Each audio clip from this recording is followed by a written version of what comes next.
Welcome to a day in my life. Tapi ni semalam punya cerita lah. Dah lama sebenarnya teringin nak buat vlog, tapi tak berani, takut. So today is finally the day yang aku berani nak buat vlog. So semalam punya cerita, aku dapat order dari customer from Thread yang nak print dengan aku. Customer ni WhatsApp malam tau. So kita nak deliver hari ni pukul 1 petang sebab kebetulan aku nak pergi jauh. And planning aku buat vlog ni hanyalah saja-saja tau. And aku tak sangka hari ni adalah hari yang paling chaotic dalam hidup aku. Aku bawa kereta asalnya sebab nak pergi servis minyak hitam. And tau, you know what? Tiba-tiba dekat traffic light tayar pancit, pecah. And nasib baiklah aku ada kakak yang dekat yang boleh pick up aku untuk hantar barang ni dulu dekat customer. Dekat jauh. Weh, ini adalah first time dalam hidup aku yang aku kena hadap tayar pecah. Okay, skip sekejap. Kita dah hantar barang customer dekat Gate Mara Sungai Bakar. By the way, menyelit kejap, kalau apa nak print dengan aku, bolehlah DM tau. 1 paper 10 sen je untuk black and white.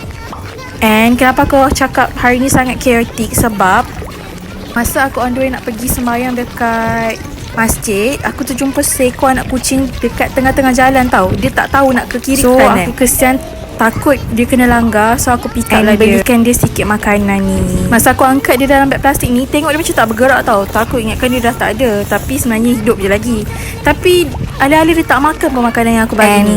Fast forward, lepas kita dah sembahyang, kita baru nak makan lunch. Yang ini aku beli dekat vendor dekat Nibong Tebal. Tapi nasi lemak dia yang ini, version ni pedas gila. So terpaksalah pergi beli air dekat Siumat. And nak dijadikan cerita pula, hari ni hari Khamis. So dekat Siumat, green tea buy one free one. Memang aku grab lah. Alih-alih nak cut sugar, jadi tak cut sugar. Pas pula aku.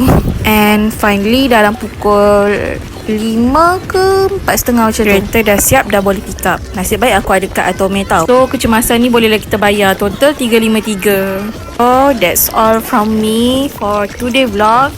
Kalau aku rajin, aku buat vlog lain. Bye.